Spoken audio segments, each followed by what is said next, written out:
Alhamdulillah Rabbil Alamin Wassalatu wassalamu ala nabiyyi wa ala alihi wa sahbihi ajma'in. Amma ba'd, qala Allahu tabaraka wa ta'ala fi kalamihi ba'da a'udhu billahi minash shaitanir rajim. Bismillahir rahmanir rahim. فإذا قضيت الصلاة فانتشروا في الأرض وابتغوا من فضل الله إلى آخر الآية. صدق الله مولانا العظيم. قال نبينا صلى الله عليه وسلم تاج الصدوق الأمين يحسنون يوم القيامة مع النبيين والصديقين والشهداء والصالحين أو كما قال عليه الصلاة والسلام. اللهم رب اشرح لي صدري ويسر لي امري واحلل عقدة من لساني يفقهوا قولي. سبحانك لا علم لنا الا ما علمتنا انك انت العليم الحكيم. அளவற்ற அருளாளரும் நிகரற்ற அருணையோடுமாகிய எல்லாம் வல்ல அல்லாஹ்வினுடைய திருப்பெயரால் நமது உயிரில் மேலான கண்மணி முஹம்மது ரசூலுல்லாஹி ஸல்லல்லாஹு அலைஹி வஸல்லம் அவர்களுடைய துஆவுடைய பரக்கத்தால் எனது வார்த்தைகளை ஆரம்பம் செய்கிறேன். ஸலாத்தின் காணிக்கையை எடுத்து வைத்த நிலையிலே அஸ்ஸலாமு அலைக்கும் வரஹ்மத்துல்லாஹி வபரகாத்துஹு. கண்ணியமான சகோதரர்களே, பெரியோர்களே, நமது உயிரின் மேலான கண்மணி முஹம்மது ரசூலுல்லாஹி ஸல்லல்லாஹு அலைஹி வஸல்லம் அவர்கள் பிறந்த இந்த ரபீல் அவல் மாதத்தினுடைய 7வது பிறையை நாம் இணைந்திருக்கிறோம். அல்லாஹ் நபி ஸல்லல்லாஹு அலைஹி வஸல்லம் அவர்களுடைய அனைத்து பரக்காத்துகளையும் அடைந்து கொள்ளக்கூடிய தௌஃபீக்கை நம் அனைவருக்கும் தந்து அருள்வானாக. அவர்களுடைய வாழ்க்கையை முற்றிலுமாக முழுவதுமாக பின்பற்றி நடக்கக்கூடிய தௌஃபீக்கை அல்லாஹ் நம் அனைவருக்கும் தந்து பேசுவானாக. பெரியார் சகோதரர்களே, பெருமானார் ஸல்லல்லாஹு அலைஹி வஸல்லம் அவர்கள் நாம் அனைவரையும் புனித மனிதர்களாக சிறந்தவர்களாக ஆக்க வேண்டும் என்ற உயரிய நோக்கத்திலே அல்லாஹ் தஆலா பெருமானார் ஸல்லல்லாஹு அலைஹி வஸல்லம் அவர்களை உலகத்திற்கு அனுப்பினார். பெருமானார் ஸல்லல்லாஹு அலைஹி வஸல்லம் அவர்கள் வருகை தந்து மனித வாழ்க்கையிலே ஒவ்வொரு மனிதனும் எந்தெந்த வகையிலெல்லாம் எதையெல்லாம் சந்திப்பானோ அத்தனை விஷயங்களுக்கும் முன்மாதிரியாக இந்த உலகத்திலே வாழ்ந்து காட்டிவிட்டார். ஒரு டாக்டர் இருக்கிறார் என்று சொன்னால் அவருக்கான வழிகாட்டி ரசூலுல்லாஹி ஸல்லல்லாஹு அலைஹி வஸல்லம் வாழ்க்கையிலே. ஒரு வியாபாரி இருக்கிறார் என்று சொன்னால் அவருக்கும் வழிகாட்டுதல் இருக்கிறது. ஒரு தொழிலாளி இருக்கிறார் என்று சொன்னால் அவருக்கும் வழிகாட்டி இருக்கிறது. இப்படி ஒவ்வொரு வகையும் நாம் எடுத்துக்கொண்டோம் என்று சொன்னால் பெருமானார் ஸல்லல்லாஹு அலைஹி வஸல்லம் வாழ்க்கையிலே முழுமையான வழிகாட்டியை அல்லாஹ் வைத்திருக்கிறார். அதனால அல்லாஹ் குர்ஆன்ல அழகா சொல்லிட்டானா இல்லையா, உஸ்வத்துல் ஹஸனத்துன், அழகான முன்மாதிரி என்பதாக.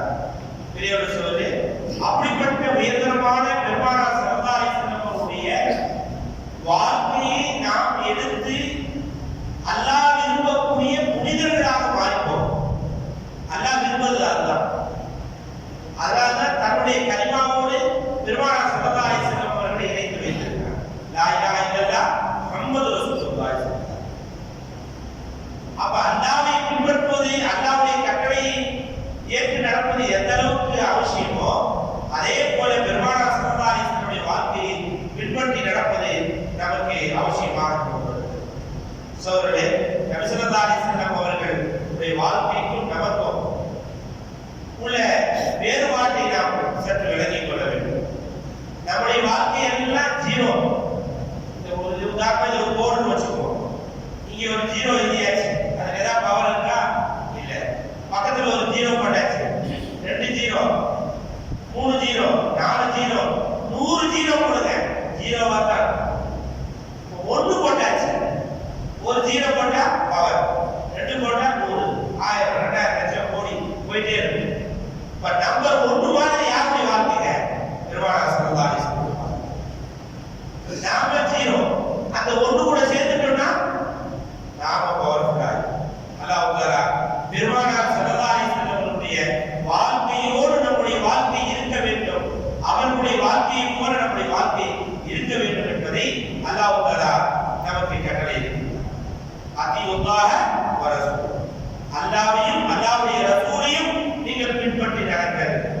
என்பதாக சொல்லப்படுது.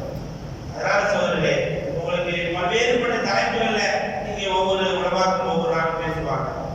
இன்னைக்கு நம்முடைய வாழ்வாதாரம், நம்முடைய வருமானத்துடைய ஒழுக்கங்களை நாம கொஞ்சம் சிந்திக்க கடமைப்பட்டிருக்கிறோம்.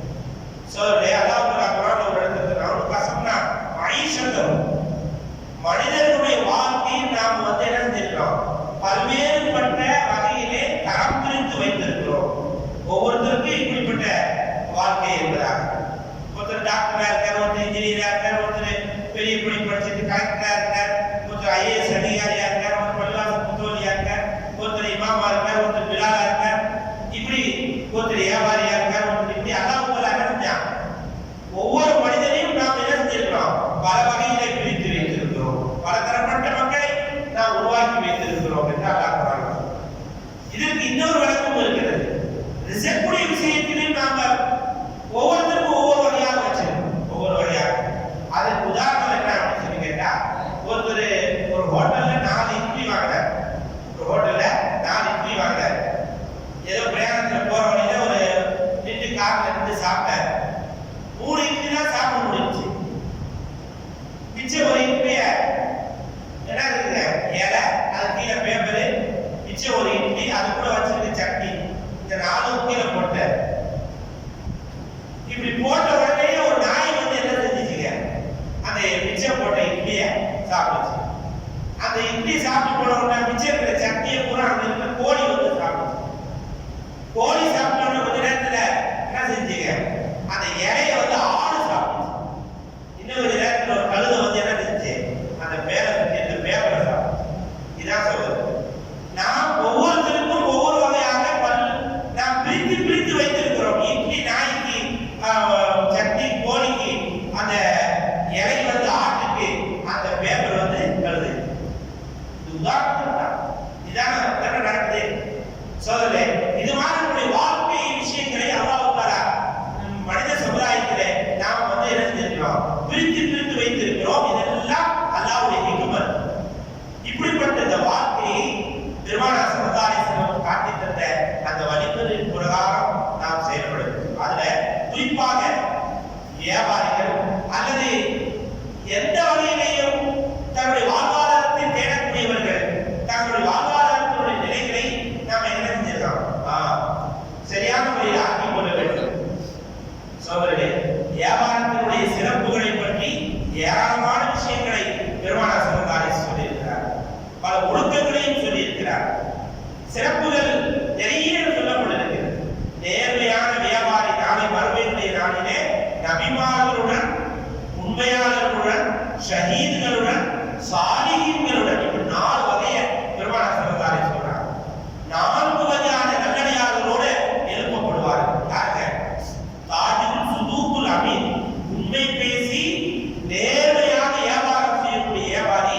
அவர் என்ன செய்வார்? நபிமார்களோடு எழுப்பப்படுவார், சாலிஹீன்களோடு எழுப்பப்படுவார், சித்தீகீன்களோடு எழுப்பப்படுவார், என்பதால் ஷஹீதுகளோடு எழுப்பப்படுவார் என்று பெருமானார் ஸல்லல்லாஹு அலைஹி வஸல்லம் சொல்லி தருகிறார். அதே போல இன்னொரு ஹதீஸிலே நேர்மையான முறையில் வியாபாரம் செய்யும் ஒரு வியாபாரியுடைய கடை எப்படிப்பட்ட இடம் என்று சொன்னால் அது அவருக்கு வணக்கஸ்தலம் என்று சொன்னார். எப்படி பள்ளிவாசலை நாம் வணக்கஸ்தலமாக தொழும் இடமாக பார்க்கிறோமோ, ஒரு உண்மையான வியாபாரிக்கு அந்த வியாபார ஸ்தலம் இருக்குது, அவருடைய கடை இருக்குது, அது வணக்கஸ்தலம் என்று பெருமானார் ஸல்லல்லாஹு அலைஹி வஸல்லம் சொல்லி கொடுத்தார். அந்த அளவுக்கு வியாபாரத்தை இபாதத்தோடு பெருமானார் ஸல்லல்லாஹு அலைஹி வஸல்லம் கனெக்ஷன் பண்ணியிருந்தார். அதே போல சொன்னார்கள், ஜிஹாதுக்கு அடுத்தபடியாக ஒரு பெரிய அந்தஸ்து உள்ள விஷயம் இருக்கிறது சொன்னால் வியாபாரிக்கு உண்டு. அந்த அந்தஸ்தை வியாபாரிக்கு உண்டு என்பதாக பெருமானார் ஸல்லல்லாஹு அலைஹி வஸல்லம் சொல்றார். அதே மாதிரி இன்னொரு ஹதீஸிலே அதாவது உமர் ரலியல்லாஹு தஆலா சொல்றாங்க, உமர் ரலியல்லாஹு தஆலா சொல்றாங்க, நான் என்னுடைய பிள்ளைகளுக்கும் என்னுடைய மனைவிக்கும் சம்பாதிக்கும் போது மௌத்தாவும் நினைக்கிறேன். நான் என் மனைவிக்கு என் பிள்ளைகளுக்கு சம்பாதிக்க போறா இல்லையா, அந்த சம்பாதிக்க போற நேரத்தில் மௌத்தா போகணும்னு நினைக்கிறேன். காரணம் என்று சொன்னால் அந்த நேரத்திலே மௌத்தாவது பிள்ளைகளுக்காக, மனைவிக்காக, குடும்பத்துக்காக சம்பாதிக்கிற நேரத்தில் மௌத்தாவது அது ஷஹீதுகளுடைய அந்தஸ்தை விட உயர்ந்த நிலைக்கு கொண்டு போய் விடும் என்பதாக அங்கே அதில் உமர் ரலியல்லாஹு தஆலா சொன்னதாக வரலாறு பேசுகிறது. சோழே தன்னுடைய கையால் சம்பாதிப்பது அதை கொண்டு சாப்பிடுவதுதான் சிறந்த உணவு என்பதாக பெருமானார் ஸல்லல்லாஹு அலைஹி வஸல்லம் சொல்லியிருக்கார். யாரையோ வாங்கி எப்படியே சாப்பிடுறாங்க அப்படின்னா அது மிகப்பெரிய அநீதம். தன்னுடைய கையாலேயே 10 ரூபாய்க்கோ 100 1000 அல்லாஹ்வுடைய ரிஸ்கை கொண்டு தானே சம்பாதித்து சாப்பிடக்கூடிய உணவுலே பரக்கத்தும் இருக்கிறது. அதுதான் சிறந்த உணவு என்பதாக பெருமானார் ஸல்லல்லாஹு அலைஹி வஸல்லம் சொல்லியிருக்கிறார். அதே போல நபி ஸல்லல்லாஹு அலைஹி வஸல்லம் அவர்கள் சஹாபாக்களுடைய கைகளை பிடித்து முசாபா செய்யும் பொழுது அவருடைய கைகளில் சொரசொரப்பு இருந்தது. கைகள் விவசாயம் செய்து வேலை செய்து செய்து காப்பு பிடிச்சு போயிடும். அந்த கையை பார்த்தீங்கன்னா எப்படி இருக்க சொரசொரன்னு இருக்கும். இப்படிப்பட்ட கைகள் பட்டுச்சுன்னு சொன்னா பெருமானார் ஸல்லல்லாஹு அலைஹி வஸல்லம் அந்த கையை நன்றாக அடித்து பிடித்து முத்தமிடுவார்கள் என்பதாக வரலாறு பேசுகிறது. ஏன்னு சொன்னால் உழைக்கும் கரங்கள் அல்லாஹ்வுக்கு ரொம்ப பிடித்தமானது. உழைக்கும் கரங்கள் அல்லாஹ்வுக்கு ரொம்ப பிடித்தமானது என்பதாக பெருமானார் ஸல்லல்லாஹு அலைஹி வஸல்லம் அவர்கள் அந்த கைகளுக்கு முத்தமிடுவார்கள், தடவி கொடுப்பார்கள் என்பதாக வரலாறு பதியப்பட்டிருக்கிறது. சோதரர்களே, இப்படி ஏராளமான சிறப்புகள் நம்முடைய வருமானத்தினுடைய விஷயத்திற்காக வேண்டி, குடும்பத்துக்காக வேண்டி நாம் பாடுபடுகின்ற அந்த கஷ்டங்கள், அந்த உழைப்பு இருக்கிறதே அல்லாஹ்வுக்கு ரொம்ப பிடித்தமானது. பெருமானார் ஸல்லல்லாஹு அலைஹி வஸல்லம் அவர்களும் நமக்கு அதுக்கான பல்வேறு வழிகளை சொல்லியிருந்தார்கள். நான் ஒரு 5 செய்தியை சொல்லி முடிச்சுக் கொள்கிறேன்.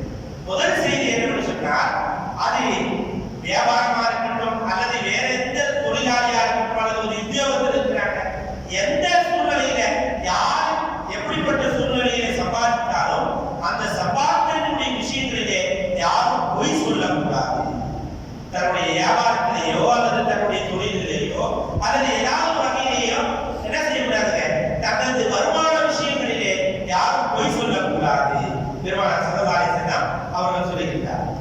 அப்ப பொய் என்பது பொதுவாகவே சொல்லக்கூடாது. குறிப்பாக இந்த வியாபாரத்தில் வருமானத்தை ஈட்டக்கூடிய இந்த நல்ல விஷயத்துல, இபாதத்தான இந்த விஷயத்துல பொய் சொல்லக்கூடாது என்பதாக பெருமானார் ஸல்லல்லாஹு அலைஹி வஸல்லம் அவர்கள் சொல்லித் தருகிறார்.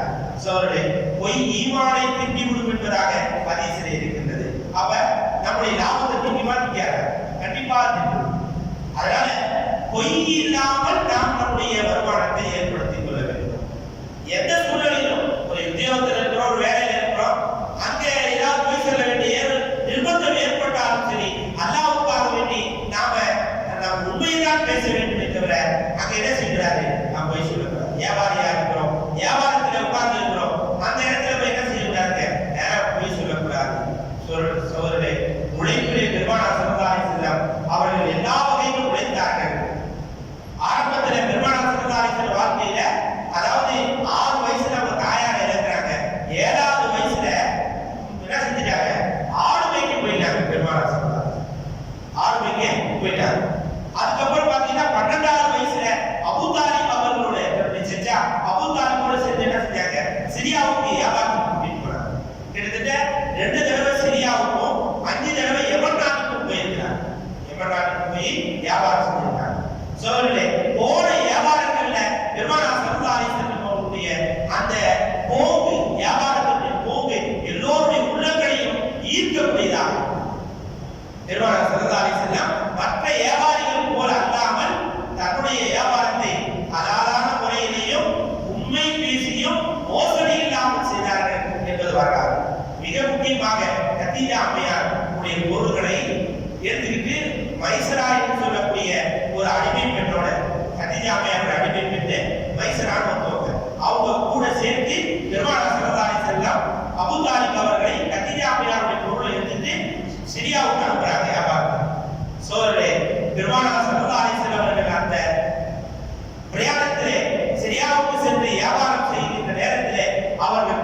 இங்கிருந்து எடுத்து போன பொருளை விற்று அதிலே ஒரு லாபத்தை எடுத்துக்கொண்டு அந்த லாபத்திலையும் முதலையும் போட்டு இன்னும் அங்க பர்ச்சேஸ் பண்ணிட்டு வந்து எங்க விற்கிறாங்க?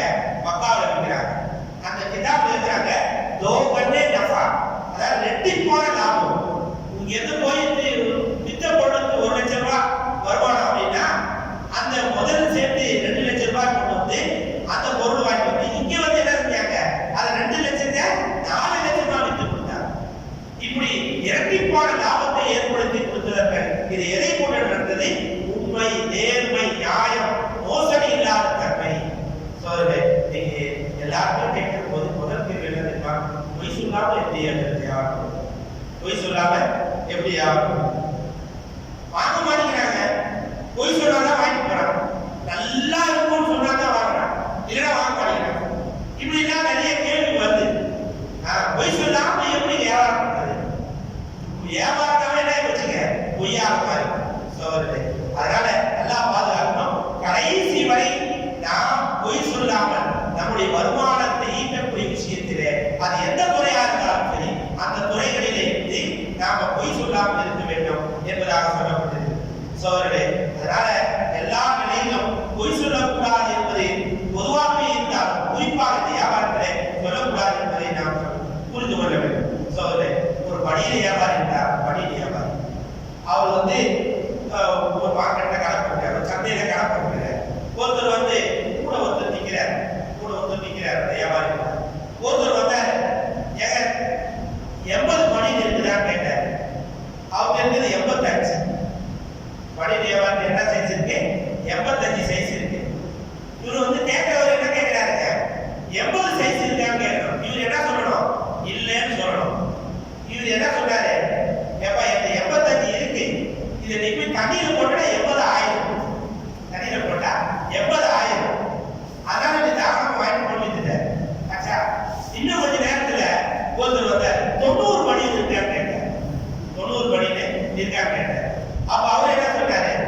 இப்ப 85 இருக்கு, நீ தண்ணியில போட்டா நல்லா விரிஞ்சிடும், நல்லா விரிஞ்சி கொடுக்கும் அப்படின்னு சொல்லி வச்சுட்டார். பக்கத்துல வந்து கேட்டார், ஒரே மணியில சுருங்கிடும் சொல்ற, ஒரே மணியில விரிஞ்சி கொடுக்கும் சொல்ற, வேற என்னப்பா பண்றது? இல்ல அதான். இது மாதிரி பல மோசடிகள், பல பொய்கள். ஒரு பொருளை ஒருத்தர் வந்து ஒரு பொருளை விரும்பி கேட்க வராருன்னா அதற்கான பொருள் இருந்தால் அதை நியாயமான விலையிலே சரியான முறையிலே கொடுக்க வேண்டும். அப்படி இல்லைன்னு சொன்னால் உண்மையை சொல்ல வேண்டும். 85 தான் இருக்கு, வேற தான் வாங்கிக்கங்க, இதுதான் நியாயம், இதுதான் முறை. சோ இது உதாரணத்துக்காக சொல்றோம். இது மாதிரி பல்வேறுபட்ட நிலைகள் நம்மட்டு. அதனால அல்லாஹ்வை பயந்து வியாபாரம் செய்ய வேண்டும். அப்பொழுதுதான் என்ன செய்யுங்க, நாளைக்கு மாஷர் மைதானத்துல நபிமார்களோடு, சித்திகீன்களோடு, சுஹதாக்களோடு எழுப்பப்படுவோம் என்பதை நாம் புரிந்து கொள்ள வேண்டும். அப்ப முதல் ஒழுக்கம் என்று சொன்னால் எந்த வருமானம், எந்த வகையில வருமானத்தை ஈட்டினாலும் அதிலே பொய் இருக்கக்கூடாது, உண்மை இருக்க வேண்டும், நேர்மை இருக்க வேண்டும் என்பதை நாம் புரிந்து கொள்ள வேண்டும். இரண்டாவது வருமானம் ஈட்டதில்ல. இரண்டாவது விஷயம் ஒழுக்கம் என்று சொன்னால் அதிக விலைகள் வைக்காமல் இருப்பது. அதிக விலைகள் வைக்காமல் இருப்பது. மார்க்கெட்டிங் ரேட் ஒழுக்கம். அந்த மார்க்கெட்டிங் ரேட் படி விற்கிறது. இன்னொரு என்ன சொல்லி கேட்டா எந்த பொருளையும் பதுக்காமல் வைப்பது. இன்னைக்கு தக்காளி விலை இருக்கும், வெங்காயத்து விலை ஒரு நாள் 100 இருக்கும், பருப்பு விலை பார்த்தீங்கன்னா ஒரு நாளைக்கு 100 ரூபாய் இருக்கும். அப்புறம் பார்த்தா 7 சொல்லுவாங்க. 100 மூட்டை எடுத்து அதை பதுக்கி வச்சுக்கிறது. 3 மாசத்துக்கு யாருக்கு கொடுக்குறது? இது மாதிரி பதுக்கல் வியாபாரம் இஸ்லாத்துல தடை. சோதரர்களே, பெருமானார் ஸல்லல்லாஹு அலைஹி வஸல்லம் சொல்றாங்க, நீங்க குறைந்த விலையிலே வியுங்கள், அதிலே அதிகமான லாபத்தை பெறுவீர்கள். நமக்கு பார்த்தா ஒரு பொருளை 100 ரூபாய்க்கு வாங்கி 200 ரூபாய்க்கு விற்றா அது பெரிய லாபமா தெரியும். வெளியில ஒரு பொருளை 100 ரூபாய்க்கு 110 விற்றா குறைஞ்ச லாபமா தெரியும். ஆனா நபி ஸல்லல்லாஹு அலைஹி வஸல்லம் என்ன சொல்றாங்க? குறைந்த லாபத்தில் தான் உங்களுக்கு லாபம் இருக்கிறதுங்கிறாங்க. குறைந்த லாபத்தில் தான் உங்களுக்கு லாபம் இருக்கிறது. சோதரே, அப்துர்ரஹ்மான் இப்னு அவ்ஃப் ரலியல்லாஹு அன்ஹு வரலாறு தெரியும். பெரிய வியாபாரி. இந்த உலகத்துக்கு உலகத்துல வியாபாரத்துக்கு ஒரு உதாரணம் சொல்ல வேண்டும் சொன்னால் அதற்கு அப்துர்ரஹ்மான் இப்னு அவ்ஃப் ரலியல்லாஹு அன்ஹு அவங்க அந்த தைப்பா என்று சொல்லக்கூடிய சிரியாவுடைய அந்த மார்க்கெட்ல சின்னதா ஒரு கடை வச்சு வியாபாரம் பண்ணாங்க. சின்னதா கடை வச்சு வியாபாரம் பண்ணாங்க. இவங்களுடைய வியாபாரத்தினுடைய அந்த பரக்கத்தை எந்த அளவுக்கு ஆய்வு செய்ய முடிச்சதுன்னு கேட்டா ஐம்பா என்று சொல்லக்கூடிய பெரிய மார்க்கெட் அது சிரியாவில். அந்த மார்க்கெட்டையே விலைக்கு வாங்கிட்டாங்க. ஃபுல் மார்க்கெட் யார் கையில? அப்துல் இப்னு அவுஃப் இல்ல. ஆனா வச்சது ஆரம்பத்தில் என்ன கிடையாது, சின்னதா ஒரு பொட்டி கடை. ஆனா ஒரு கட்டத்துல பூரா மார்க்கெட்டை வாங்கிட்டாங்க. சோதரர்களே, எந்த அளவுக்கு அவருடைய விஷயங்களாக நபி ஸல்லல்லாஹு அலைஹி வஸல்லம் எந்த ஒரு நன்மையான காரியத்துக்கும் அல்லது ஏதாவது தப்பு பண்ணிட்டு அதுக்கு பகரமாக சதக்கா கொடுக்கிற விஷயத்துக்கும் அல்லாஹ் சொல்வதும் பெருமானார் ஸல்லல்லாஹு அலைஹி வஸல்லம் சொல்வதும் என்ன தெரியுமா? அந்த காலத்துல அடிமைத்துவம் அதிகமா இருக்கு. நீங்க ஏதாவது சதக்கா செய்யணும்னா ஒரு அடிமையை விலைக்கு வாங்கி உரிமை என்று சொல்லுவாங்க.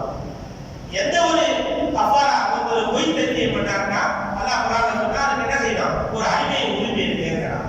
இப்படி அடிமை உரிமையுடைய விஷயத்தில் அல்லாஹ் ரசூல் நிறைய பேசுவாங்க. அப்படி பெருமானார் ஸல்லல்லாஹு அலைஹி வஸல்லம் சொன்ன வாக்கை ஹஜ்ரத் அப்துல் இப்னு அவுஃப் ரலியல்லாஹு வியாபாரம் பெருகிய உடனேயே ஒரு நாளைக்கு 30 அடிமைகளை வாங்கி விலைக்கு வாங்கி உரிமையிடுவாங்க. அந்த அளவுக்கு வியாபாரத்தை பாருங்க.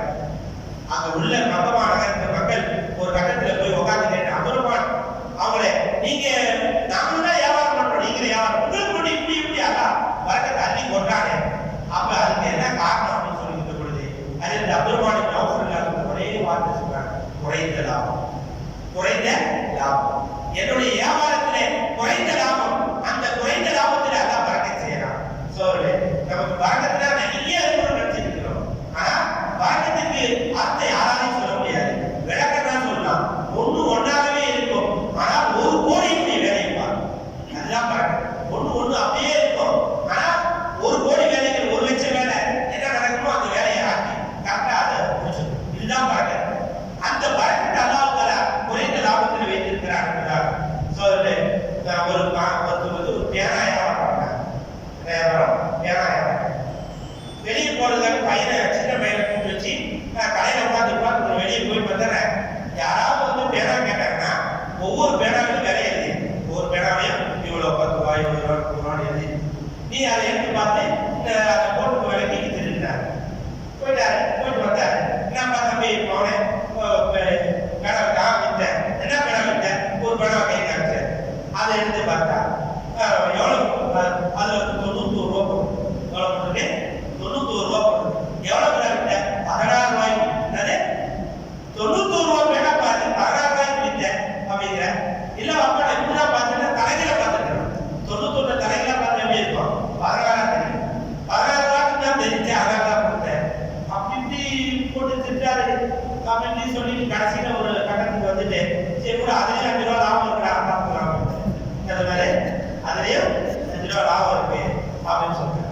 இப்ப இது மாதிரி அதிக கொள்ளை என்பது அது வர மாதிரி தெரியும். ஒரு பொருளை 100 ரூபாய்க்கு விட்டுட்டா பெருமை கொள்ளலாம் நம்ம. ஆனா பழக்கத்தில் இருக்கிறாங்கல்ல அப்படிங்கிறது தான் நம்ம இங்க பார்க்கணும் சோதரர்களே. அது மாதிரி வியாபாரத்தினுடைய ஒழுக்கத்துல மிக முக்கியமான ஒழுக்கத்துல இது ஒன்று. ரெண்டாவது விஷயம் ரெண்டாவது விஷயம் என்னங்க, நம்முடைய வியாபார பொருட்களை நாம ரொம்பவும் அதாவது அதை குறைந்த லாபத்தில் விற்பது. மூணாவது ஒழுங்கு என்னவென்று சொன்னால், நாம் வியாபாரத்திலும் சரி நம்முடைய வருமானங்கள் எந்த வகையில இருந்தாலும், ஒரு தொழிலாளியா இருக்கலாம், ஒரு விவசாயியா இருக்கலாம், அல்லது ஒரு நம்ம ஒரு வியாபாரியா இருக்கலாம், மற்றபடி எந்த வகையிலாவது வருமானம் இருக்கக்கூடியவர்களாக இருக்கலாம், எந்த வகையான வருமானங்களாக இருந்தாலும் சரி அதிலே ஹராம் இருக்கக்கூடாது. அதுல ஹராம் இருக்கும். மிக முக்கியமான சரத்து ஒழுக்கத்திலே மிக முக்கியமான ஒழுக்கம் இந்த மூன்றாவது விஷயம் தான். காரணம் என்னன்னு சொன்னால், ஹராம் ஏற்படக்கூடிய லாபத்துல அல்லது நம்முடைய வருமானத்துல கலந்துருக்கோம். நம்ம என்ன செய்யுங்க, நம்முடைய வாழ்க்கையில எல்லா வகையான கயிறு பறக்காத இறந்துடும். எல்லா வகையான கயிறு பறக்காத நிம்மதி இறந்துடும். லாபம் வந்து பெருசா தெரியலாம் அல்லது ஏதோ ஒரு வகையில நல்லது தெரியலாம். ஆனால் ஹராம் எப்பொழுது வந்திருக்கோம் அப்பொழுது எல்லாமே மைனஸாக ஆகும். எல்லாரும் மைனஸாக ஆகும். இன்னைக்கு பாத்தீங்கன்னா இஎம்ஐ என்ற பேர்ல ஒரு நேரத்தில் வட்டினா நம்ம பயப்படுவோம். கொஞ்சம் முஸ்லிம்களுக்கு அந்த வட்டினா எல்லாம் ஹராம் ஆகிருக்கான். சரி வட்டினா இதை ஒழிக்கிறதுனா என்ன பண்ணான்? இப்ப பல தலைப்புகள் கொண்டு விட்டான். வட்டின்ற வார்த்தை வந்து இஎம்ஐ, பைனான்ஸ், இன்சூரன்ஸ், லோனு, நகை கடன், இப்படி எல்லாம் பல்வேறுபட்ட வார்த்தைகளை கொண்டு வந்து சேர்த்து அந்த வட்டிங்கிற பேரையை மறக்க வச்சாங்க. ஆனா பூராமே வட்டி தான். இஎம்ஐ தான் இன்னைக்கு மிகப்பெரிய அளவுல எல்லாத்தையும் வீடு கட்டி திறப்படா வச்சுட்டு வாங்க எப்படி கட்டினேன் எல்லாம் லோன்ல தான் இஎம்ஐ கொடுத்து தான் கட்டியிருக்கோம். வீடு கட்டியாச்சு, ஆனா வீடு எதுல நிக்குது? அடமானத்துல இஎம்ஐ நிக்குது. கார் ஓடுது, எப்படிங்க கார் வாங்கிக்கிறாங்க, புது கார் வாங்கிக்கிறீங்க, எதுல பாவுது? அதுவும் லோன்ல இஎம்ஐ தான். செல்போன் வச்சிருக்கீங்க 50,000 ரூபாங்க, எதுலப்பா? அதுவும் இஎம்ஐ தான். பைக் வச்சிருக்கீங்க, அது எதுல பாவுது? அதுவும் இஎம்ஐ தான். இப்ப இன்னைக்கு இஎம்ஐ நாம சும்மா இருந்தா நம்மள வந்து என்ன செய்யறாங்க? டெய்லி நானும் வியாபாரம் தான், அதான் இந்த தலைப்பு எடுத்து பேசுறேன். இந்த வியாபாரத்துக்கு வர ஒண்ணு நேரில் 2 பேருக்காரங்க வந்துடுறாங்க, அல்லது என்ன செஞ்சுறாங்க போன்ல சார் இந்த மாதிரி நாங்க கடையில எங்க பேங்க்ல நாங்க கடன் கொடுக்குறோம், ரொம்ப கம்மி தான் அப்படின்னு போடுவோம். இப்படி ஏதாவது வகையில நம்மளோட இஎம்ஐல சிக்க வைக்கிறதுக்கு இன்னைக்கு பல்வேறுபட்ட வேலைகள் நடந்து கொண்டிருக்கிறது. ரெடி கேஷ் கொடுத்து ஒரு பொருளை வாங்கணும்னு நினைச்சா கூட வேறங்க இஎம்ஐல எடுத்துக்கோங்க சார், ஈஸியா முடியும் உங்களுக்கு. 50,000 பொருள் 75,000 முடியும். அதை கட்டுற முன்னாடி நம்ம படுற பாடு அல்லாவுக்கு மட்டும் தான் தெரியும். சமீபத்தில் 2-3 வருஷத்துக்கு முன்னாடி ஒரு வண்டி வாங்கினேன், 2 வீலர் ஜூபிட்டர் சொல்லி ஒரு வண்டி வாங்கினேன். அது ரெடி கேஷ் கொடுத்து 80,000 ரூபாய் 79,000 ரூபாய் அப்போ வேற வாங்கிட்டு வந்தாச்சு. வாங்கிட்டு வந்து எப்படின்னா வாங்கிலேருந்து எத்தனை மாதத்துக்கு இது போட்டு காசு கொடுத்து நம்ப மாட்டேங்க. காசுங்க 79,000 ரூபாய் கேஷ் கொடுத்து வாங்கியிருக்கீங்க அப்படின்னா நம்ப மாட்டேங்கிறேன். ஏன்னா இன்னைக்கு அந்த மாதிரி ஆகி போச்சு. வண்டி வாங்கினாலும் இஎம்ஐல தான் வாங்கணும் அப்படின்னு என்ன ஆயிடுச்சு, ரெடி கேஷ்ன்ற விஷயமே எடுபட்டு போச்சு. அந்த அளவுக்கு இன்னைக்கு இந்த வட்டி ஆகப்பட்டது ஹராமான விஷயங்கள் வந்துருச்சு. ஏன் சொல்லி கேட்டா இன்னைக்கு வந்து நிக்காவா இருக்கட்டும், ஒரு வியாபாரமா இருக்கட்டும், அல்லது எதுவா இருந்தாலும் இன்னைக்கு எல்லாமே இந்த வட்டியில முடுங்கி அதான் மிகப்பெரிய அளவுல நம்முடைய எல்லா வகையான கயிறு வரலாறுகளையும் எடுத்து விடுகிறது என்பதுதான் உண்மையான விஷயம். சொல்லலை ஹராமான வருமானத்தை ஈட்டுதல், வட்டி காசு வாங்கி நம்ம எவ்வளவு ஹலாலா சம்பாதிக்கிறோம், ஆனா அதுல இருக்க முதலீடு வந்து என்ன செஞ்சு ஹராமான வழியில வட்டிக்கு வாங்குறது ஆரம்பிச்சுன்னா கண்டிப்பாக அந்த வியாபாரமே ஹராமாகாது. இறை நெருக்கத்தை விட்டும் தூரமாக்குகிறது. ஹராம் என்பதே அது இறை நெருக்கத்தை விட்டும் தூரமாக்குகிறது. அதே மாதிரி பெரும் துன்பங்களை அது கொண்டு வந்து சேர்க்கிறது, பெரும் துன்பங்களை அது கொண்டு வந்து சேர்க்கிறது. சமீபத்தில் ஒருத்தர் வந்து ஒரு இடத்தை 50 லட்சம் ரூபாய்க்கு விற்கிறார். ஒரு ஆதி கடையில 50 லட்சம் ரூபாய்க்கு விற்கிறார். வித்து வாங்கிட்டு வந்து வீட்டுல வைக்கிற அவருக்கு கேன்சர் நோய், அவருக்கு கேன்சர் நோய், வீட்டுக்குள்ள அந்த பணம் போகல, கேன்சர் நோய். 6 மாதங்கள் செலவு செஞ்சார், 50 லட்சம் காசு. உண்மை நடந்த சம்பவம், அதாவது பழைய போய் கிடையாது, உண்மை சம்பவம். என்ன விசாரித்தா இது என்ன பல்வேறுபட்ட வட்டிகள் குழங்கி அந்த வருமானம் ஒரு நேரத்துல இருக்கு 50 லட்சம் கிடைக்கிற நேரத்துல 50 லட்சம் அவங்க வீட்டுக்குள்ள போய் கொட்டுறாங்க, வீட்டுக்குள்ள போய் கொட்டுறாங்க 50 காலி. எதுக்கு சொல்ல வருகிறார்? ஹராம் இருக்கிறதே அது பெரும் துன்பங்களை கொண்டு வந்து நிறுத்திவிடும். அதே போல ஹராம் இருக்கிறதே தொழுகையில் மன ஓர்மையை எடுத்துவிடும், குழப்பத்தை ஏற்படுத்தும் என்று பெருமானார் ஸல்லல்லாஹு அலைஹி வஸல்லம் சொல்லியிருக்கிறார். அதே போல சொல்றேன், வாழ்க்கையில் நமது இன்பங்களை, நம்ம வாழ்க்கையில சில இன்பங்கள் எல்லாம் இருக்காங்க இல்லையா, அந்த இன்பங்களை எல்லாம் இந்த ஹராமாக்கப்பட்டது பிழித்து விடும். இன்பங்களே இல்லாத அளவு வீட்டுடைய சண்டையாக இருக்கும். அம்மாவுக்கு பிள்ளைக்கு ஆகாது, அத்தாவுக்கு பிள்ளைக்கு ஆகாது, இது மாதிரி சொல் பேச்சு கேட்க மாட்டாங்க. இந்த மாதிரி எவ்வளவு பிரச்சனை இருக்கு. நமக்கான வாழ்க்கையின் இன்பத்தை இந்த ஹராம் பிழித்து எடுத்து விடும், ஒன்றுமில்லாமல் சட்டையாக ஆக்கிவிடும் என்று பெருமானார் ஸல்லல்லாஹு அலைஹி வஸல்லம் சொல்லியிருக்கிறார்.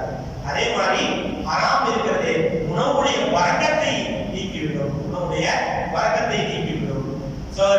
நம்ம வீட்டுல எவ்வளவு ஒண்ணு எவ்வளவு இருந்தால் 10,000 பேச்சு வரும், 10,000 பேச்சு வரும். அல்லது அந்த எல்லாம் இருக்கிற மாதிரி தெரியும், அது சாப்பிட முடியாது கிடையாது. எல்லாம் இருக்குங்க, ஆனா சாப்பிடும் எல்லாம் இருக்கு பத்தல. இப்படி எந்த சூழ்நிலைகளை அல்லாஹ் அது மாதிரி ஹராமான விஷயங்கள் நம்முடைய வாழ்க்கையில புலங்குமையானால், ஹராமான வருமானம் இருக்குமையானால் அது என்ன செஞ்சுங்க.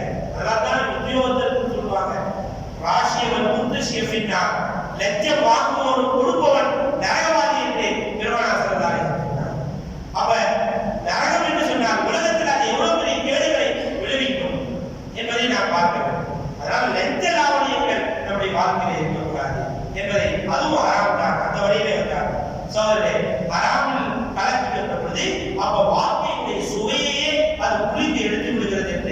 பெருமானார் ஸல்லல்லாஹு அலைஹி வஸல்லம் சொல்றாங்க. நபி ஸல்லல்லாஹு அலைஹி சொன்னாங்க, ஒரு காலம் வரும் ஹலால் எது ஹராம் எது தெரியாம போய் சாப்பிடணும், அந்த சாப்பாடு ஹலாலா ஹராமான்னு தெரியாது, அந்த அளவுக்கு ஆயிடும். அல்லது இன்னொரு அர்த்தம் சொல்லப்படுகிறது, ஹலால் ஹராமை என்ன செய்ய மாட்டாங்க, பொருட்படுத்த மாட்டார்கள். இப்ப நம்ம எல்லாம் போனா ஹலால்னு ஒரு எல்லா கடையிலும் போட்டு இருப்ப அதை வந்து தவறா பயன்படுத்துறாங்க. தெரியாது இந்துக்கள் கடையில் கூட என்ன போட்டு இருக்காங்க, ஹலால் அப்படின்னு போட்டு ஹலால் அவங்க என்னன்னே தெரியாது, இப்ப பட்டாத பாயலா வருவாங்க போட்டுருவோம். இப்ப ஏதாவது வகையில நான் பல இடத்துல சொல்றது பழக்கம், இந்த வண்டிகள்ல வச்சு நிறைய பேர் இந்த ரத்தத்தை வைப்பாங்க. அதை நம்ம பாய் பார்க்கிற பசங்க போய் ரத்தத்தை நல்லா ப்ரே பண்ணி வச்சு அதை சாப்பிடுவோம். நாம பல இடத்துல ஏன்னா அது தெரியல, பிள்ளைங்களுக்கு தெரியல, அந்த சிக்கன் ரைஸ் அது சாப்பிட்ற மாதிரி ரத்தம் சாப்பிடுவது பச்சை ஹராம் அல்லாஹ் அது முற்றிலும் ஹராம் என்று குர்ஆன்ல சொல்லி, இன்னைக்கு அது நல்ல டேஸ்ட் உடம்பு சத்து அப்படின்னு வாங்கி சாப்பிடுறாங்க. இப்படி எதுக்கு சொல்ல வருதுன்னா, ஹலால் எது ஹராம் எது என்று தெரியாமல் ஆகிவிடும், அல்லது ஹராம் ஹலாலை பேண மாட்டோம். ஹராம் தானே ஒரு நாளைக்கு சாப்பிடுறாங்க அப்படின்னு என்ன செஞ்சிருவோம், அதுல வந்து முழுபோக்காக இருப்பார்கள். இதனால் மிகப்பெரிய கேடு விளைவிக்கும், இது அலட்சிய காலம் என்று பெருமானார் ஸல்லல்லாஹு அலைஹி வஸல்லம் தெரிவித்தார். அதே மாதிரி சொல்றேன், ஹராம் நமது குடும்பத்தில் உள்ள நிம்மதியை அழித்துவிடும், நம்முடைய குடும்பத்தில் உள்ள நிம்மதியை அழித்துவிடும். சோதரே, ஹலாலான வாழ்க்கை மிகப்பெரிய அந்தஸ்தை கொடுக்கும். ஹலாலை நீங்க தேடி பாருங்க, ஹலாலான வழியில சம்பாதிச்சு பாருங்க, ஹலாலான வழியில எல்லாத்தையும் செஞ்சு பாருங்க, நம்முடைய வாழ்க்கையை பாருங்க. கொஞ்ச நாளைக்கு கஷ்டமா தெரியும், கொஞ்ச நாளைக்கு இன்னைக்கு காசு இல்ல, பணம் இல்ல, எங்கேயாவது வட்டிக்கு வாங்கிட்டு போகணும் அப்படின்னு நினைச்சிட்டு மனசு வட்டிக்கு வாங்கிப்பாரு. அல்லாவும் கற்றுக்கிறான், நபியும் அது வட்டியாக கண்டிச்சிருக்காங்க. அதனால பல கேடுகள் இருக்குப்பா, அதனால நான் சபூர் செய்யறேன். கொஞ்ச நாளைக்கு சபூர் செஞ்சு பாருங்க, கைகள் பரக்காத்துடைய வாசல்களை அல்லாஹ் திறந்துவிடுவான். ஏன்னா யார் பொறுமையாக இருந்து அல்லாஹ்வுக்கு உதவி செய்வார்களோ அவங்களுக்கு அல்லாஹ் கண்டிப்பா உதவி செய்யும். இது அல்லாஹ்வுடைய வாக்கு. சோதரே, அப்ப எந்த நிலையிலும் என்ன செய்யக்கூடாது, நமக்கு கஷ்டம் வந்தாலும் நம்ம ஹராமுக்கு போயிடக்கூடாது. அப்ப ஹலாலை நாம் கொண்டு வருகிறது, அதனால நிறைய பலன்கள் இருக்கிறது. புகாரி ரஹ்மத்துல்லாஹி நம்ம எல்லாம் தெரியும், குர்ஆனுக்கு அடுத்து புகாரி ஷரீஃப் கிதாப். அந்த புகாரி ரஹ்மத்துல்லாஹி பிறக்கும் போது பிறவிக்கூடு குழந்தை பிறக்கும்போது அவங்களுக்கு கண்ணு தெரியாது, தாயும் தந்தையும் கவலைப்படுறாங்க. ஒரு கட்டத்துல புகாரி ரஹ்மத்துல்லாஹி அவருடைய தந்தை அந்த பச்சில குழந்தை மீது நெஞ்சி மீது கை வைத்து சத்தியம் செய்கிறார்கள், அல்லாஹ்விடத்திலே, யா அல்லாஹ் என் பிள்ளைக்கு கண் பார்வை கொடு, யா அல்லாஹ் என் பிள்ளைக்கு கண் பார்வை கொடு. அப்படி நீ கொடுத்துட்டேன்னா என் பிள்ளைக்கு நான் எந்த வகையிலும் ஹலாலை தவிர வேற எந்த உணவும் என்னுடைய வாயில போகாம நான் பார்க்கிறேன். ஹலால் தான் என்னோட கொடுப்பேன், ஹராமை விட்டு இந்த பிள்ளையை நான் பாதுகாத்துக்கிறேன் என்று சொன்னார்கள். சோதரர்களே, அன்று இரவே அவர்களுக்கு அல்லாஹ் தஆலா கண் பார்வையை கொடுத்தார் என்று வரலாறு. தாயும் சத்தியம் செஞ்சாங்க அந்த பிள்ளைகளை, என் பிள்ளைக்கு நீ கண்ணு கொடுத்து பார்வை கொடுத்துட்டேன்னா என் பிள்ளையை மாற்றத்துடைய வேலையாக ஆக்குகிறேன் அந்த தாய் சத்தியம் பண்ண. ரெண்டு துவாவை அல்லாஹ் ஏற்றுக்கிட்டான், ரெண்டு துவாவுமே ஏற்றுக்கிட்டு அல்லாஹ் செஞ்சான். புகாரி ரஹ்மத்துல்லாஹி கண் பார்வை அப்படி இரவே கொடுத்தார் வரலாறு பேசு. சோதரே, ஹலாலுக்கு எவ்வளவு பெரிய சக்தி இருப்பார், ஹலாலுக்கு எவ்வளவு பெரிய சக்தி. சோதரே, நாம் எல்லாம் போற்றி புகழ்கின்றவே முஹைதீன் அப்துல் காதிர் ஜீலானி ரஹ்மத்துல்லாஹி, இறைநேசர்களுடைய தலைவர், கௌசுல் முஹைதீன், கௌசுல் ஆலம் என்பதாக நாம் எல்லாம் எவ்வளவு ஆனந்தமாக அவர்களை புகழ்கின்றோம், அவர்களுடைய வரலாறு பேசுகிறோம். அவங்களுடைய மிகப்பெரிய ஆத்மார்த்தமான விஷயங்களை இந்த உம்மத்தில் ரொம்ப விளங்கி வச்சு, அந்த அளவுக்கு அற்புதமான இறைநேசர்களுடைய தலைவர் முஹைதீன் அப்துல் காதிர் ஜீலானி ரஹ்மத்துல்லாஹி. அவருடைய தந்தையார் நிக்காவுக்கு முன்னாடி, கல்யாணத்துக்கு முன்னாடி ஒரு ஆற்றை கடந்து ஒரு ஊருக்கு போறாங்க. போற வழியில் ஒரு ஆறு வந்துருக்கு, கடுமையான பசியில வேற இருக்கிறாங்க, கடுமையான பசியில இருக்கிறாங்க. இந்த நிலையில அந்த ஆற்றை கடந்து போயிட்டு இருக்கும்போது நடு அந்த ஆற்றுல வந்து ஒரு ஆப்பிள் மிதந்துட்டே வருது, ஒரு ஆப்பிள் வந்து மிதந்துட்டே வருது. அந்த ஆப்பிளை கையில பிடிச்சி போற மிதந்துட்டு போற ஆப்பிளை கையில எடுத்து பசியுடைய கொடுமை சாப்பிடுறாங்க. அக்கறைக்கு போனவங்க தான் புத்தி வேலை செய்யுது. ஆனா யாருன்னு தெரியலையே, இது பாட்டு தண்ணியில மிதந்து வந்துச்சு, நாம எடுத்து சாப்பிட்டுமே, இது அல்லாஹ் கேள்வி கேட்பானே, இது ஹலாலா ஹராமான்னு தெரியலையே அப்படின்ற அந்த பதட்டத்துக்கு ஆளாயிட்டாங்க. நேரா அந்த எதிர்த்த நிலையில எங்கிருந்து தண்ணியில அடிச்சுட்டு அதை எதிர்த்து நீச்சல் போடுறாரு. கொஞ்சம் தூரம் போன ஒரு ஆப்பிள் மரம் இருக்கு. அந்த ஆப்பிள் மரத்துல தான் வந்து புரிஞ்சுங்க, இது உழுதுதான் இந்த பக்கம் வந்துருக்கு. அந்த இடத்துல இருந்து உள்ள ஏறி போய் அந்த ஊர்ல கேட்கிறாங்க, இந்த இடத்துக்கு சொந்தக்காரர் யார் அப்படின்னு சொல்றாங்க. அந்த இடத்துக்கு இந்த மரத்துக்கு சொந்தக்காரர் யார் கண்டுபிடிச்சிட்டாங்க. கண்டுபிடிச்சா அவர் நல்ல மனுஷன், அங்க ஒருத்தர் இருக்கிறார், இவர் தான் அந்த மரத்துக்கு, அந்த ஆப்பிள் மரத்துக்கு சொந்தக்காரர். நான் வந்து இந்த மாதிரி போயிட்டு கம்மியான பசியுடைய வேகம் நான் என்ன செஞ்சிட்டேன், நான் இந்த ஆப்பிள் எடுத்து சாப்பிட்டேன். இப்போ அதை தேடி வந்திருக்கேன், ஆறாம கேட்கிறேன், இதுக்கான தொகையை வாங்கிட்டேன், எவ்வளவு சொல்லுங்க நான் கொடுத்துட்றேன் அப்படின்னு சொல்லிக்கிட்டு பொழுது அதெல்லாம் முடியாது, அதெல்லாம் முடியாதுல்ல. இப்ப என்னதான் நான் செய்யணும்? எனக்கு கண்ணு தெரியாத, வாய் பேச முடியாத, காது கேட்காத ஒரு பொண்ணு, அழகாவே இருக்க, கண்ணு தெரியாத, காது கேட்காத, வாய் பேச முடியாத பொண்ணு இருக்கு, அது அசுப்பாவும் இருக்கும். அதனால அந்த பொண்ணை நீ நிக்கா பண்ணிக்கோ, அதான் உனக்கு அழகாக முடியும், அப்பதான் நீ சாப்பிட்டது அழகா அப்படின்னு சொல்லிட்ட. வேற வழி இல்லாம கல்யாணம் முடிச்சுட்ட. கல்யாணம் முடிச்சு இரவுல போய் பார்க்கிறாரு, சுபஹானல்லா, அந்த பெண் அழகான தோற்றம், இவர் நினைச்சதை விட பன்மடங்கு அழகான தோற்றம், நல்லா அழகா பேசுறாங்க, காது கேட்குது, வாய் பேசுது, எல்லாம் செய்யுது. சோதரே அதிலிருந்து அந்த போனவரு கேட்டாரு, கையை பிடிச்சி, எப்பா உனக்கு பால் பேச வராது, கண்ணு தெரியாது, காது கேட்காது, சொல்றாரு, நீ அழகாக ஒப்புமான்னு சொல்றாரு அப்படின்னு சொல்லிக்கிற பொழுது அந்த பெண் விளக்க சொன்னாங்களா, நான் உண்மையை தவிர வேற எதுவும் பேசுவதில்லை, நல்லதை தவிர வேற எதுவும் கேட்கறதில்லை, நல்ல விஷயத்தை தவிர வேற எதையும் பார்க்கறதில்லை. அது மாதிரி வருவாயின்றி யாரையும் அந்நியான்களை இதுவரைக்கும் எந்த அந்நியானும் என்னை பார்த்ததில்லை, அதனால என்னுடைய தாப்படமா சொல்லியிருந்தார் அப்படி சொன்னவர்களே. அதற்கு அவங்க இருவருக்கும் பிறந்தவர்கள் தான் யாரு? இந்த உலகத்தில் ஆக சிறந்த இறைநேசர் என்று பெயர் பெற்ற மொஹிதீன் அப்துல் காதர் ஜீலானி. சோதரே, எதுக்கு சொல்லுகிறோம் சொன்னால், ஹலாலுக்கு அல்லாஹ் தஆலா எவ்வளவு மதிப்பை வைத்திருக்கிறார், ஹலால் என்பது எவ்வளவு முக்கியமானது என்பதை நாம் மிக மிக அவசியமாக அதை கடைபிடிக்க வேண்டும். அதை வாழ்நாளிலே எந்த விதத்திலும் ஹலாலை விட்டுவிடக்கூடாது, ஹராம் போகக்கூடாது. நாம் உறுதியான எண்ணம் இருந்தால்தான் அதை செய்ய முடியலன்னா செய்ய முடியாது. ஆக மூணாவது செய்தி, ஹராமை விட்டு நம்முடைய வருமானத்தை பாதுகாத்துக் கொள்ள வேண்டும். நாலாவது செய்தி என்று சொன்னால், நாம ஹலாலாவே சம்பாதிக்கிறோம்னு வச்சுக்க, அதை வந்து வீண் விரயம் செய்யக்கூடாது, வீண் விரயம் செய்யக்கூடாது. இதுவும் நம்முடைய வருமானத்துடைய ஒழுங்குகள். நாளைக்கு அல்லாஹ் தஆலா மாஷருடைய மைதானத்துல இந்த ரெண்டு கேள்விக்கும் பதில் சொல்லலைன்னா அந்த இடத்துக்கு நம்ப முடியாது. ஹதீஸ்ல எப்படி இந்த சம்பாதிச்ச, எப்படி நீ அதை செலவு செய்ய, சம்பாதிச்சதுக்கு கணக்கு கொடுத்தாலும் செலவு செய்ததுக்கும் கணக்கு. அதாவது முறையில நிறைய சம்பாதிக்கிறாங்க, ஆனா இஸ்லாம் என்ன செய்யறாங்க, நிறைய செலவுகள் போயிட்டே இருக்கு.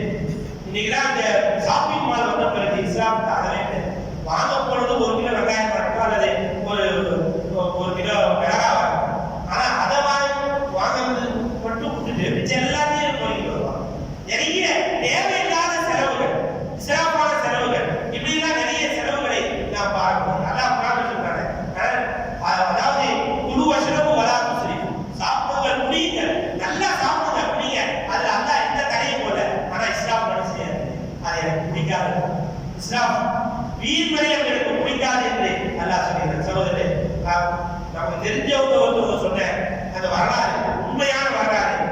ஒரு குடும்பம் 10 பெண் பிள்ளைகள், 5-6 ஆண் பிள்ளைகள், நல்ல வருமானம், கப்பல் அந்த காலத்துல சரக்குகளை ஏற்றி வியாபாரம் பண்ணவங்க, பல வெளிநாடுகளுக்கு வியாபாரம் பண்ணவங்க.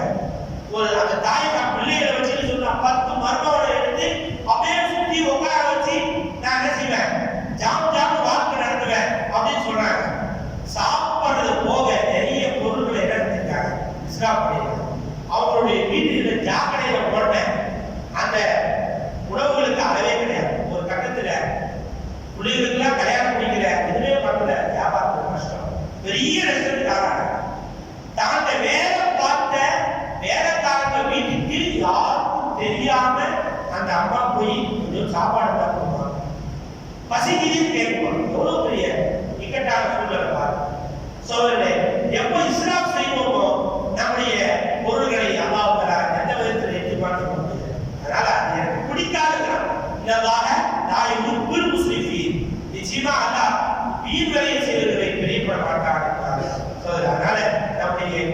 வருமானத்தை எப்படி ஹலாலாக்குமோ செலவையும் ஹலாலாக்க வேண்டும். இது 4வது ஒழுங்கு. 5வது ஒழுங்கு என்ன சொன்னால், நான் சம்பாதிக்கிறேன் என்பதாக குடும்பத்துடைய ஹக்கை விட்டு ஓடி இருக்கிறார். எதுங்க புள்ளைய பார்க்கல, பொண்டாட்டியை பார்க்கல, அது பார்க்கல, காசு மட்டும் கொடுக்குறாரு. ஆனா குடும்பத்தை ஒழுங்கா கவனிக்கிறது இல்லை. அவங்க ஒழுக்கமா இருக்காங்களா, பிள்ளைங்க நல்லா படிக்கிறாங்களா, நல்லா இருக்காங்களா, எப்படி இதெல்லாம் பார்க்காம குடும்பத்தை விட்டு ஓடி இருக்கு. இதுவும் அல்லாஹ்வுக்கு பிடிக்காது. அதே மாதிரி அல்லாஹ்வுக்கு செய்ய வேண்டிய கடமையை விட்டுட்டு போய் சம்பாதிக்கிறது. அல்லாஹ்வுக்கு செய்ய வேண்டிய கடமையை விட்டுட்டு போய் சம்பாதிக்கிறது.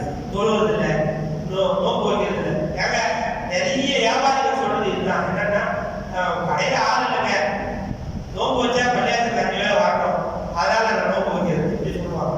நிறைய பேர் சொல்ற காரணம் நோன்பு வச்சா தொழுவணும். தொழுவது எல்லா நாளும் கடமை. மௌத்தாக்குற வரைக்கும் தொழுவு கடமை. நோன்பு வருஷத்துல 1 மாசம் தான். சோதரே இப்ப என்ன அப்படின்னு சொல்லிட்டு அல்லாஹ்வுடைய கடமைகளை விட்டுட்டு போய் சம்பாதிக்கலாம். மிகப்பெரிய அது தவறான விஷயம். நாம எவ்வளவுதான் சம்பாதிச்சாலும் அல்லாஹ்வுடைய கடமையை நிறைவேற்றாமல் நம்ம போயிட்டோம் அப்படின்னு சொல்லி கேட்டா அது நமக்கு பறக்கத்தே இருக்காது. நிறைய பேர் என்ன செய்யறாங்கன்னா, சமீபத்தில் சொன்னாங்க, நான் ஒருத்தர் போய் தொழிலுக்கு வாங்க கூப்பிடுறாங்க. தொழிலுக்கு வாங்கினேன் கூப்பிடுறாங்க. நான் காலைல 8 மணிக்கு எழுந்திருக்கேன், குளிப்பேன், வந்துருக்கேன், கடைக்கு வருவேன், நேரா வருவேன், மக்கா மதினா போட்டவங்க பூவை போடுவேன், யாசின் போடுவேன், அது போதும். எப்படி இதுல பறக்கத்தை வந்துருமா? மக்கா மதினா போட்டா பூ போடுவாரா, ஒரு யாசின் போடுவாரா? தொழுகிறது ஹதீஸில் இருக்கிறது. யார் ஒரு மனிதர் ஃபஜ்ர் தொழுகையை தொழுதுவிட்டு தன்னுடைய தேவைக்காக போவாரோ அவரை ஈமானுடைய குடியை ஏற்றிவராக செய்கிறார். அந்த வியாபாரத்திலே அல்லாஹ் அவருக்கு பரக்கத் செய்கிறான் என்று பெருமானார் சொல்றார். பாதுகாப்பையும் தருகிறான், பரக்கத்தையும் தருகிறான் என்று பெருமானார் ஸல்லல்லாஹு சொல்கிறார். இப்படி பல்வேறுபட்ட முறையில நமக்கு ஒழுங்குகள் சொல்லப்பட்டிருக்கிறது. இந்த 5 ஒழுங்குகளையும் நாம் வாழ்நாள் முழுவதும் கடைபிடித்து சரியான முறையிலே நாம் இருக்கிற சோதனை நாம் எந்த வகையிலே வருமானத்தை என்றால் மூளை நோக்கம் தான். நான் யாரிடம் கையேந்தி விடக்கூடாது என்பதற்காக சம்பாதிக்கின்றேன். யாரிடத்திலும் கையேந்தி விடக்கூடாது என்பதற்காக சம்பாதிக்கின்றேன். 2வது, என்னுடைய தாயகத்தை, என்னுடைய பிள்ளைகள், என்னுடைய மனைவி, இவங்களுக்கு நல்ல உணவு, நல்ல உடை, நல்ல இருப்பிடம் இதுக்காக என்ன செய்யறேன், சம்பாதிக்கின்றேன். 4வது, 3வது விஷயம் என்னன்னு சொல்லி கேட்டா, நல்ல காரியங்களுக்கு கொடுத்து உதவுவதற்காக, ஏழை எளிய மக்களுக்கு உதவி செய்வதற்காக நாம் சம்பாதிக்கிறேன் என்ற இந்த 3 நியத்தோட நாம சம்பாதிக்க போறோம்னா அதுலேயும் தனி பறக்கத்தை அல்லாஹ் ஏற்படுத்தி கொடுப்பார். உண்மையிலேயே அதனுடைய பறக்கத்தை தனி பறக்கத்தை. அதனால சகோதரர்களே, இதையா நம்ம எந்த வகையில நம்ம உத்தியோகஸ்தர்களா இருக்கலாம், எங்கேயாவது தொழிலாளியா இருக்கலாம், வியாபாரியா இருக்கலாம், எந்த வகையில நம்ம வருமானங்கள் ஈட்டினாலும் இந்த 5 விஷயங்களை நம் உள்ளங்களிலே பதிய வைத்து நம்முடைய வாழ்க்கையிலே நடைபோட்டோம் என்று சொன்னால் நிச்சயமாக உண்மையிலும் வறுமையிலும் நிச்சயமான வெற்றி காண முடியும். கையில் வரக்காட்டுகளை அடைந்து கொள்ள வேண்டும். அல்லாஹ் பெருமானார் ஸல்லல்லாஹு அலைஹி வஸல்லம் அவர்கள் பிறந்த இந்த மாதத்திலே இந்த மாதிரியான விஷயங்களை உறுதி எடுத்து நம் வாழ்நாள் முழுவதும்